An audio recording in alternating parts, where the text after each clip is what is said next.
En el control nervioso del sistema cardiovascular es muy importante mencionar algunos sensores que van a estar ubicados en una zona estratégica dentro del sistema cardiovascular que nos van a ayudar a captar una información exacta del cambio de la presión. ¿Listo?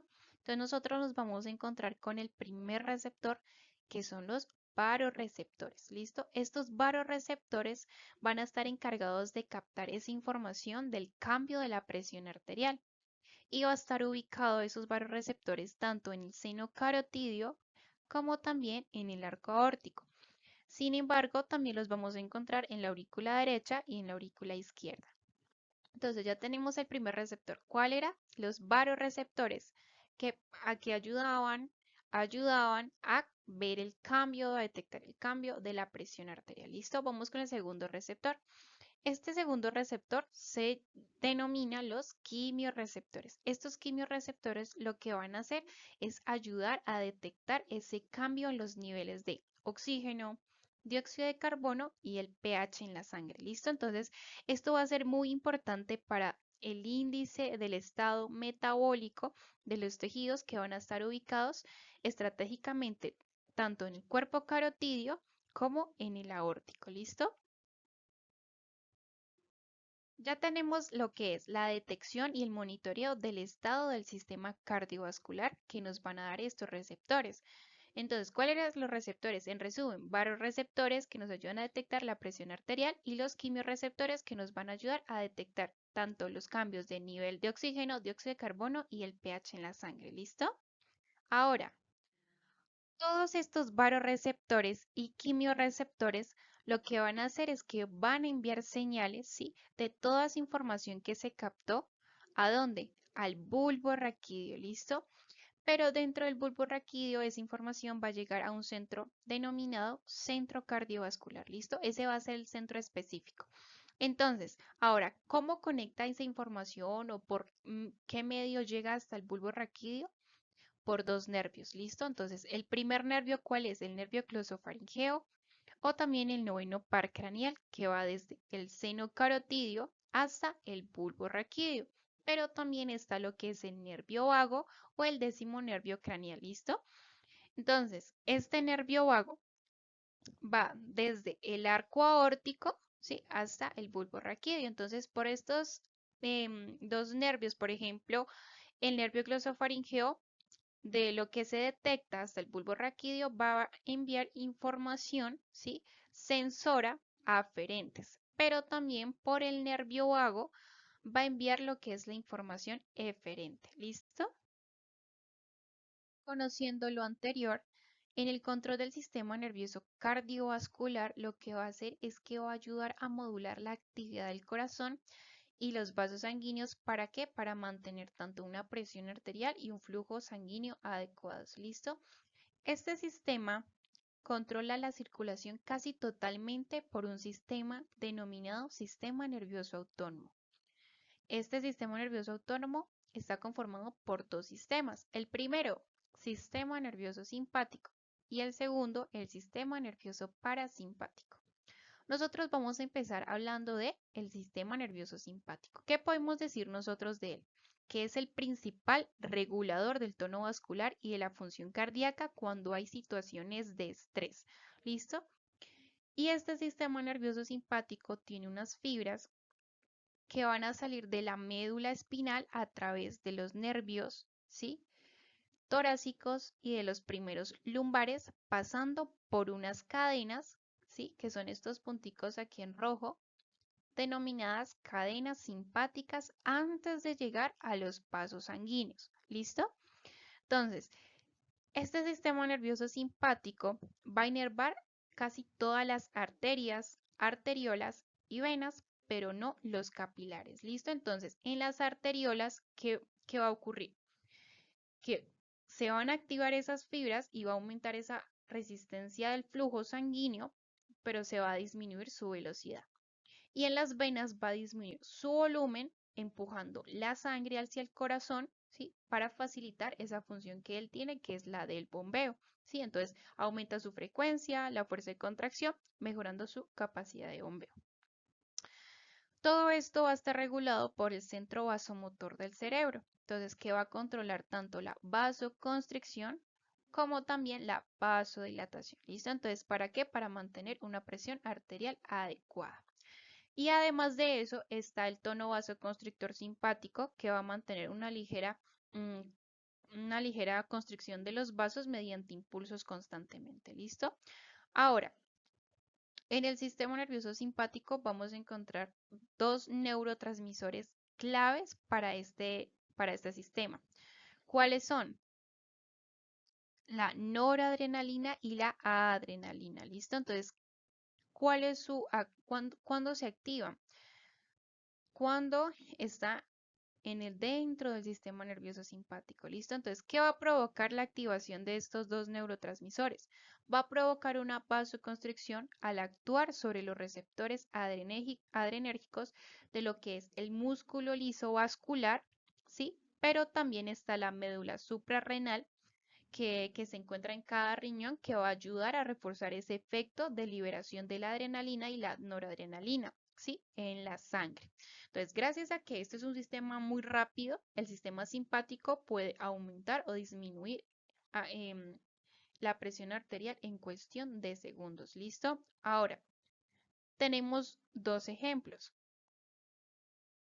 El ejercicio muscular, ¿listo? Entonces, durante un ejercicio intenso, los músculos van a necesitar una cantidad mayor de flujo sanguíneo, ¿sí? Entonces, lo que va a hacer es que va a aumentar ese efecto del sistema nervioso simpático rápidamente para aumentar esa presión arterial y mantener esa sincronización con el aumento de la actividad muscular. ¿Listo? Tenemos otros tipos de ejemplo que es el estrés, pero también está el miedo. ¿Listo? Entonces, el miedo, ¿por qué? Porque en el miedo, ¿sí? Durante ese miedo intenso, la presión lo que va a hacer es que va a aumentar y a veces hasta entre 75 y 100 milímetros de mercurio en solo segundos. O sea, es un sistema muy rápido. Y esta respuesta lo que va a hacer es que se reconoce como una reacción de alarma, ¿sí? Que va a proporcionar que esa presión arterial se eleve para aportar esa sangre inmediatamente a los músculos pues, del organismo que podrían ser necesarios para una respuesta instantánea de huir del peligro. ¿Listo? Seguimos con el sistema nervioso parasimpático. Este sistema parasimpático es todo lo contrario, ¿sí? Al otro sistema. Ese sistema parasimpático actúa directamente, ¿sí? Directamente hacia dónde? Al corazón, ¿listo? ¿A través de qué? A través del nervio vago, ¿listo? Entonces, ¿qué va a hacer? Que este efecto principal que tiene el sistema parasimpático va a ser reducir la frecuencia cardíaca y la fuerza de contracción que tiene el corazón. Entonces, ¿para qué? Facilitando esa relajación del organismo, ¿listo? Entonces, a diferencia del simpático, no va a tener un impacto en los vasos sanguíneos, ¿listo? Un ejemplo extremo en su activación de este sistema es el síncope vasovagal. Entonces, en este síncope lo que va a ocurrir es que hay una fuerte respuesta parasimpática reduciendo drásticamente lo que es la frecuencia cardíaca y ayudando a que provoque una vasodilatación. ¿Listo? Entonces, esto va a generar una caída muy brusca, muy fuerte de esa presión arterial, reduciendo tanto el flujo sanguíneo al cerebro y pues causando como tal la pérdida de la conciencia. ¿Listo? Pero nosotros también vamos a ver otro ejemplo que es dentro cuando uno, digamos, almuerza, un ejemplo, cuando uno almuerza después de la comida. Entonces, ¿qué va a pasar? Que el cuerpo va a entrar en un estado de relajación gracias al sistema parasimpático. Entonces, la frecuencia cardíaca disminuye, esa presión arterial baja y lo que va a hacer es que esa digestión se va a activar para absorber todos esos nutrientes. ¿Listo? Entonces, los músculos se comienzan a relajar, aparece una sensación de calma, somnolencia, ya le da un poco más de sueño, entonces facilitando el descanso y la recuperación del organismo. ¿Listo? Entonces, ¿qué va a pasar que de estos dos sistemas? Que tanto el simpático como el parasimpático trabajan en conjunto para regular esa circulación y adaptar adaptar todo lo que ocurre a las necesidades pues que tiene el cuerpo en cada momento. Bueno, vamos a iniciar con el control hormonal del sistema cardiovascular. La regulación cardiovascular. El sistema cardiovascular tiene unos objetivos, sí, que es generar y distribuir flujo de sangre para permitir un adecuado intercambio capilar de acuerdo a esta demanda metabólica. Hay que tener en cuenta que en el ser humano hay cambios donde influyen su ritmo circadiano, las situaciones fisiológicas que se puedan presentar en la vida y por tanto pues va a haber variaciones en ese flujo sanguíneo. Este depende de la presión de perfusión, es decir, de la presión arterial, que por tanto se nos convierte en el objetivo principal del control del sistema cardiovascular, que esta depende de tres variables: del gasto cardíaco, de la resistencia periférica total y del volumen sanguíneo, ¿sí? Sabemos que los órganos y tejidos distribuyen su flujo continuamente mediante mecanismos locales, pero para que este flujo se distribuya a todo el organismo se requiere de un sistema de control sistémico, ¿sí? ¿Mediado por quién? Por el sistema nervioso y por el sistema hormonal. Entonces existen dos niveles, el local y el sistémico. El local, que afecta a la resistencia periférica total y a la distribución del flujo, y el sistémico, que está mediado por el sistema nervioso, que manda respuestas rápidas al instante mediante pues todos sus reflejos y componentes, y el sistema hormonal, que envía mecanismos o realiza mecanismos más duraderos. La regulación endocrina cumple un papel fundamental pues en esa regulación de la homeostasis cardiovascular. Por tanto, hay un grupo de hormonas, ¿sí?, que ejercen ese papel regulador. Unas lo hacen como salida efectora del sistema nervioso, como la hormona de la médula adrenal y la ADH. Otras lo hacen en respuesta a cambios del volumen corporal o por cambios en la osmolaridad del mismo, como el PNA, la angiotensina y la aldosterona. Y otros como efecto cardiovascular para las acciones sistémicas como el cortisol y las hormonas tiroideas. Bueno, en cuanto a las hormonas tiroideas, pues sabemos que estas tienen un efecto cardíaco gracias a la acción facilitadora de las catecolaminas, ¿sí? Se da un aumento de receptores B adrenérgicos y también aumenta la proporción de alfa-CPM, ¿sí?, que es miosina de cadena pesada, gracias a su mayor actividad ATPasa. Sabemos que las catecolaminas son segregadas por las glándulas suprarrenales y que son mensajeros químicos que controlan algunas funciones en los órganos, ¿sí? Los receptores B adrenérgicos son proteínas que se encuentran en el corazón y que contribuyen en la frecuencia cardíaca y en la fuerza de contracción muscular. Por tanto, estos aumentan la frecuencia cardíaca, aumentan la fuerza de contracción y por tanto pues afectan en el gasto cardíaco. La alfa-CPM, que es, como ya les dije, miosina de cadena pesada que se encuentran en los ventrículos, esta pues contribuye también en la fuerza de contracción muscular. Aquí podemos ver el esquema, ¿sí? Entonces T3 tiroioxina y T4 tiroxina, entonces estas se van a difundir en la membrana celular. Entonces T4 pierde yodo y se convierte en T3 y T3 se difunden hacia la membrana, se unen al receptor de la hormona tiroidea, ¿sí? Recuerden que las hormonas tiroideas aumentan la transcripción de genes. Aquí hay un aumento de transcripción de genes. Gracias a este ARN mensajero, pues se sintetizan nuevas proteínas, ¿sí? Y se ocasionan diferentes pues cambios, que ahorita, como lo estamos viendo en el sistema cardiovascular, pues se va a dar un aumento del gasto cardíaco, aumento del flujo sanguíneo a los tejidos, aumento de la frecuencia cardíaca y aumento de la fuerza del corazón, como ya lo habíamos mencionado anteriormente en el proceso. Bueno, los glucocorticoides y en el hombre el cortisol. Dentro de su campo de acción, sí, este se encarga de preparar al hombre, al ser humano, ante las diferentes situaciones estresantes, ¿sí?, que van a afectar a varios sistemas y entre ellos pues al cardiovascular. Vamos a ver la respuesta al estrés. La glándula pituitaria sintetiza ACTH, esta estimula la glándula adrenal y por tanto se libera cortisol hacia el torrente sanguíneo y este viaja por todo el organismo, ¿sí? Entonces el cortisol se une a unos receptores, a los receptores glucocorticoides que se encuentran en las células de casi todos los tejidos y por tanto pues van a generar unos cambios. En el cardiovascular va a haber un aumento de la frecuencia cardíaca y un aumento de la presión sanguínea.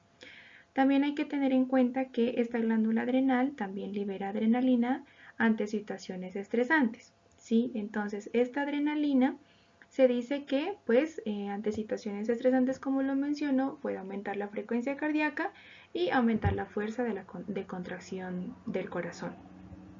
Se dice que un déficit en el cortisol, pues, puede producir una dilatación vascular y una pérdida del tono vasomotor. La aldosterona es una hormona mineralocorticoide secretada por las glándulas suprarrenales en respuesta a los aumentos de los niveles plasmáticos de potasio o descensos del sodio. Como consecuencia, se da una retención renal de sodio y una excreción de potasio, con conservación del agua corporal y aumento del volumen sanguíneo. La aldosterona ayuda a mantener la presión estable, equilibrando dos electrolitos, el potasio y el sodio. ¿Sí? Cuando la aldosterona está en niveles demasiado altos o bajos, le indica a los riñones que tienen que liberar más sodio en sangre y eliminar potasio mediante la orina para mantener más agua en el torrente sanguíneo. ¿Sí? Por tanto, va a haber un aumento de la presión. Cuando esa presión ya se normalice, los niveles de aldosterona también llegan a la normalidad. Las catecolaminas. La médula adrenal, tras la estimulación preganglionar simpática, libera en sangre mayor adrenalina y menos noradrenalina. La adrenalina pues genera unos efectos cardiovasculares. Esta adrenalina tiene efectos sobre receptores tanto alfa como beta. Los vasos sanguíneos tienen receptores alfa y cuando se activan ellos se da una respuesta vasoconstrictora y cuando se activan los beta una respuesta vasodilatadora. Por tanto, el efecto vasomotor va a depender pues del tejido que esté implicado. Por ejemplo, en el tejido muscular esquelético, por activación de estos receptores beta se produce una vasodilatación, mientras que en la circulación esplácnica, renal, cutánea y genital, mediante activación de estos receptores alfa se produce una vasoconstricción. La adrenalina, en cuanto a los efectos cardiovasculares por activación de estos receptores beta, va a producir un aumento de la contractibilidad cardíaca, aumento de la frecuencia cardíaca, aumento de la velocidad de conducción, con aumento del volumen sistólico y por tanto aumento del gasto cardíaco. Bueno, la hormona antidiurética o conocida como ADH. La ADH tiene dos funciones. Una, regular la cantidad de orina que se fabrica y dos, regular la presión arterial.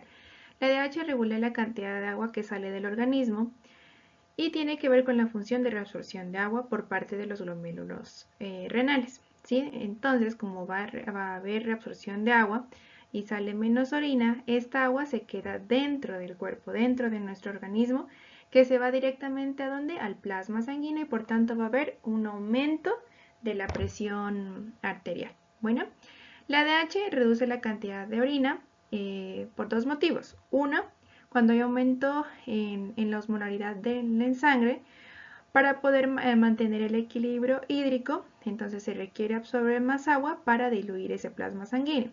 ¿Sí? El segundo motivo es cuando disminuye el volumen sanguíneo, cuando por ejemplo existe una hemorragia, ¿sí? Entonces hay mucha pérdida de sangre, entonces se va a disminuir la presión arterial, por tanto la hipófisis va a liberar esta ADH con el fin de ¿qué? De reabsorber agua e intentar compensar esa pérdida de líquido que se ha generado. ¿Cómo se realiza esta regulación de la ADH? Entonces, tenemos unas células receptoras principalmente en el corazón, en el riñón y en el hipotálamo. ¿Sí? Entonces, cuando hay detección por parte de estas células sensibles, ¿sí? Cuando hay un aumento de la osmosis o disminución del volumen sanguíneo, el organismo compensa liberando ADH, ¿sí? Y genera un efecto la ADH genera un efecto vasoconstrictor y aumenta los canales de agua en el riñón, específicamente en el glomérulo, ¿sí? Entonces la ADH produce una constricción de los vasos, aumenta los canales de agua y por tanto va a haber mayor reabsorción de agua retenida en nuestro organismo, ¿sí? En todo nuestro cuerpo, por tanto va a aumentar la presión sanguínea. El péptido natriurético auricular o PNA. El PNA, como sabemos, es liberado por la aurícula derecha cuando hay un aumento de la volemia, que este aumento de la volemia va a aumentar el retorno venoso y se activan los receptores de estiramiento del corazón. También cuando hay un aumento de la presión arterial con activación de estos vasoreceptores. Ejemplo, entonces, cuando hay aumento de la volemia, por ende se va a aumentar la presión arterial. ¿Y qué es lo que hace el PNA? Es tratar de disminuir esa volemia para que disminuya la presión arterial. El PNA realiza varias funciones, ¿sí? Primero, sobre los conductos de la nefrona, ¿sí? Va a inhibir los transportadores de sal, por tanto, disminuye el transporte de cloruro de sodio y junto con ello, pues, el transporte de agua, ¿sí? ¿Qué va a hacer? Que aumenta la diuresis. Como aumenta la diuresis a nivel interno, disminuye la volemia y disminuye la presión arterial. El PNA también afecta al hipotálamo, ¿sí? ¿Y qué hace en el hipotálamo? Inhibe la liberación de ADH, la cual explicamos anteriormente. También inhibe la corteza de la glándula suprarrenal, inhibiendo la aldosterona, por tanto, se disminuye la resistencia a las arteriolas aferentes. Entonces, todo lo que aumente la tasa de filtración glomerular va a inhibir la secreción de renina y por tanto va a inhibir la angiotensina 2. Continuamos con el sistema renina-angiotensina-aldosterona. El hígado segrega angiotensinógeno, ¿sí? Entonces, cuando el riñón, específicamente el aparato yuxtaglomerular, detecta que está llegando poca cantidad de orina, ¿sí? Libera renina. Esta interactúa con este angiotensinógeno y se libera angiotensina 1. Sabemos que la angiotensina 1 sola no puede hacer nada y está nadando en el plasma hasta que llega a los pulmones e interactúa con estos neumocitos, que estos liberan EK, enzima convertidora de angiotensina, y por tanto se produce la angiotensina 2. Esta angiotensina 2 actúa a dos niveles.